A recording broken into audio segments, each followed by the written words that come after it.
حبيبنا ألف صلى الله على قمر الكمال حبيبنا من سكن طيبا من سكن طيبا ونال در المعالي ألف صلى الله بعث الأمان د الله پاک د نهنی مبارک نمونو ګټي حبيبنا نوره جل رهيبات الليالي ألف صلى الله يا الله د الله پاک ذاتینم څوک چې هر ورځ زرزله یا الله ووایي ان شاء الله د زړه څخه به ټول شکونه او وسوسې لرې سي د عزم او یقین قوت به ورنصیب سي که کوم په ناعلاجه ناروغي اخته کس د یا الله ډیر ذکر وکړي او وروسته د شفا دعا وغواړي نو هغه ته به کامله شفا ورنصیب سي يا رحمن ای ډیر رحم کوونکیه که څوک هر ورځ د هر لمانځه وروسته زرځله یا رحمان ووایي ان شاء الله د زړه څخه به هر قسم سختی او غفلت لرې سي يا رحيم ای ډیر مهربانه که څوک هر ورځ د هر لمانځه وروسته سل ځله یا رحیم ووایي د ټولو دنیوي آفتونو څخه به وژغورل سي او ټول مخلوق به پر د مهربانه سي ان شاء الله يا مالك ای حقیقي پاچا هر ورځ د سهار تر لمانځه وروسته ډیر ځله یا ملک ویونکی به الله تعالی غني کړي ان شاء الله يا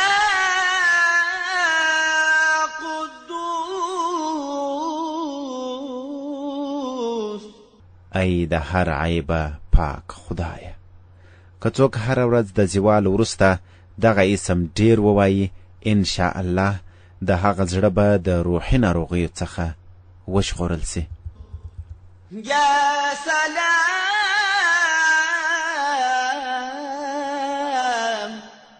ای بی عیبه ذاته هغه څوک چې دغه اسم ډیر وایي ان شاء الله د ټولو آفتونو څخه به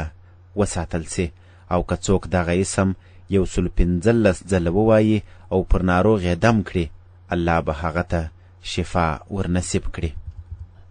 يا مؤمن ای امن او ایمان ورکوونکیه که څوک د بیرې په حالت کې دغه اسم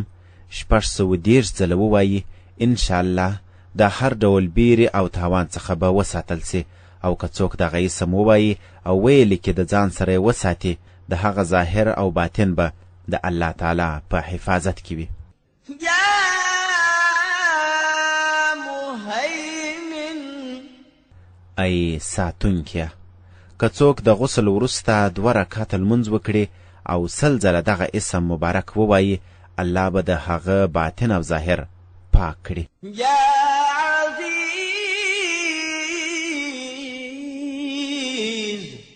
ای پر ټولو غالب خدایه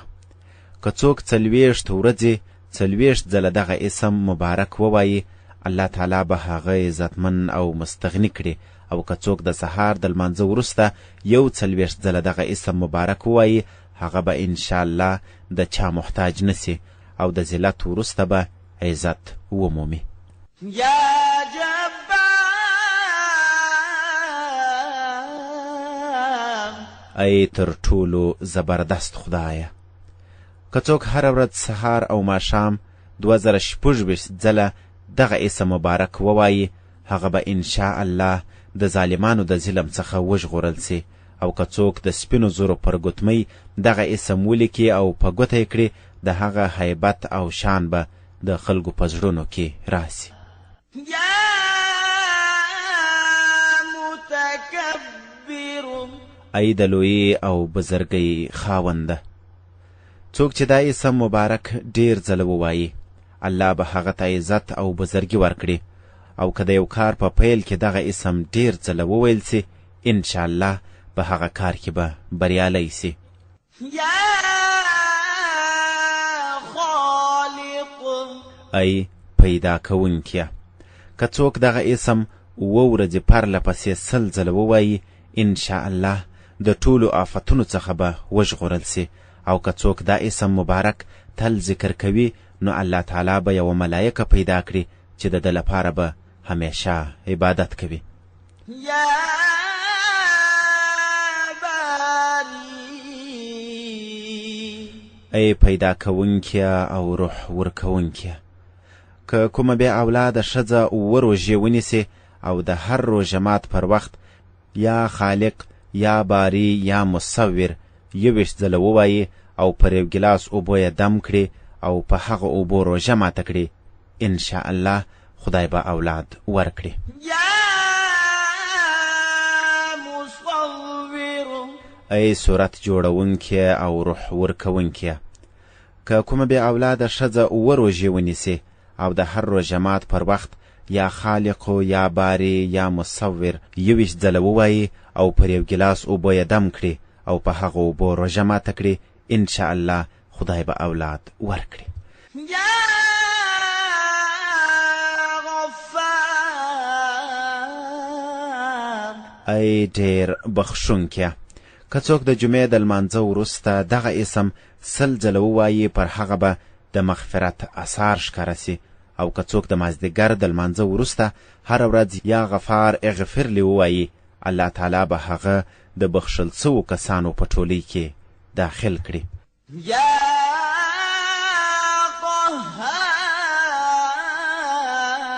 قهار ای پر ټولو غالب خدایه، که څوک د دنیا په محبت اخته وي هغه د دغه اسم مبارک ډیر ووایي انشاءالله د دنیا محبت به یې له زړه څخه لرې سي او د الله سره به یې محبت پیدا سي. یا وهاب ای هر څه ورکوونکیه، څوک چې په فقر او مفلسۍ اخته وي هغه دې دغه اسم ډیر ووایي او یا دې ولیکي او د ځان سره دې وساتي، یا دې د څاښت د لمانځه په آخره سجده کې دا اسم 40 ځله ووایي نو الله تعالی به هغه ته خلاصون ورنصیب کړي. او که څوک خاص حاجت ولري نو د کور یا مسجد په انګړ کې دې 3 ځله سجده وکړي، لاسونه دې پورته کړي او 100 ځله دې دغه اسم مبارک ووایي انشاءالله حاجت به یې پوره سي. یا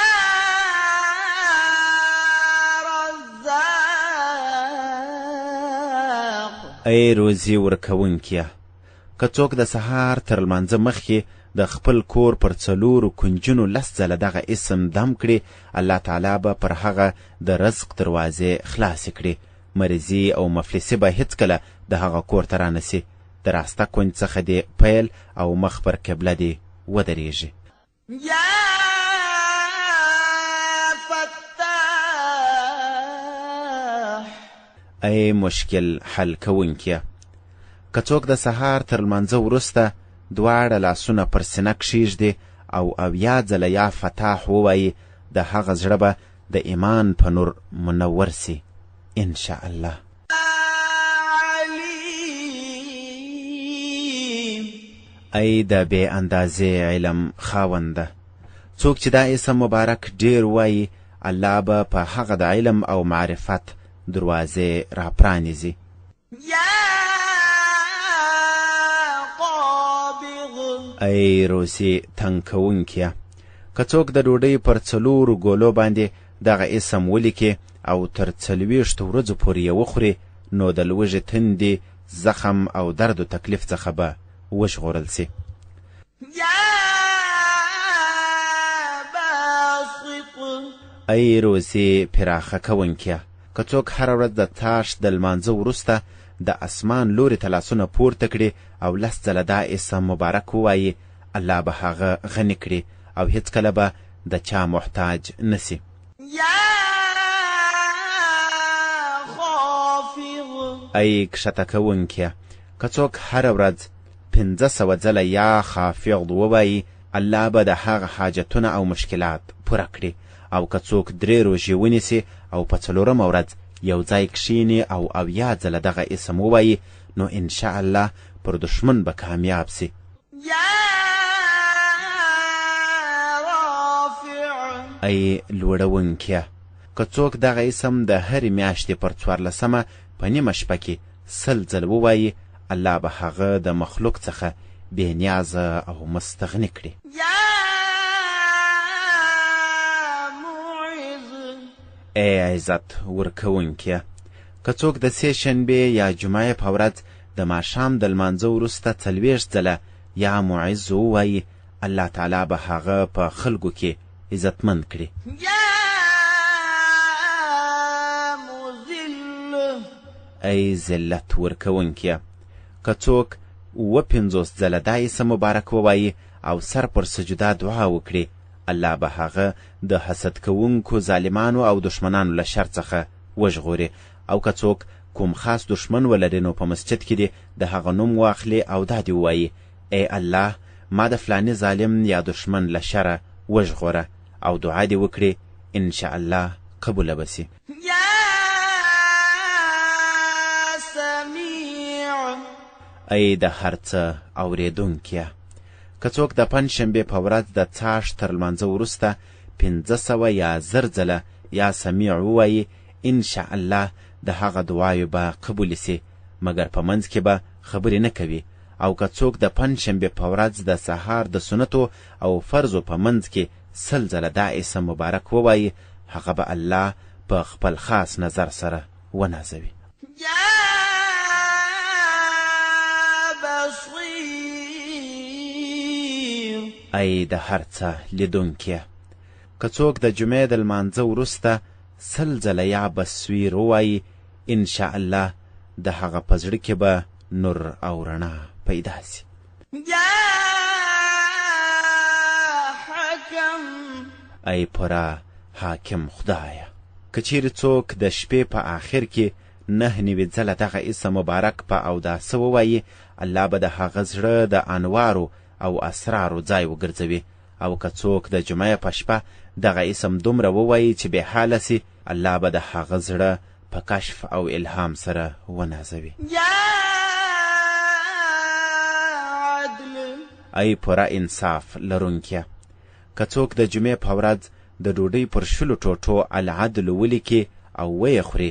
انشاءالله ټول مخلوقات به د هغه لپاره مسخر سي. يا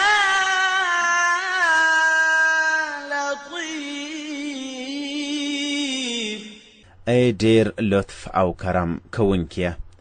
که څوک 133 ځله یا لطیف ووایي، انشاءالله د هغه په رزق کې به برکت واچول سي او د هغه ټول کارونه به په ښه توګه ترسره سي. او که څوک په فقر، غم، ناروغۍ او یا کوم بل مصیبت کې راګیر وي، هغه دې اودس وکړي، 2 رکعته لمونځ دې وکړي او خپل مقصد دې په زړه کې یاد کړي، 100 ځله دې دغه اسم ووایي،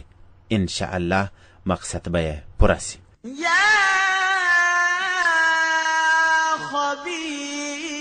خبير ای په هر څه خبر خدایه، که څوک تر 7 ورځو پورې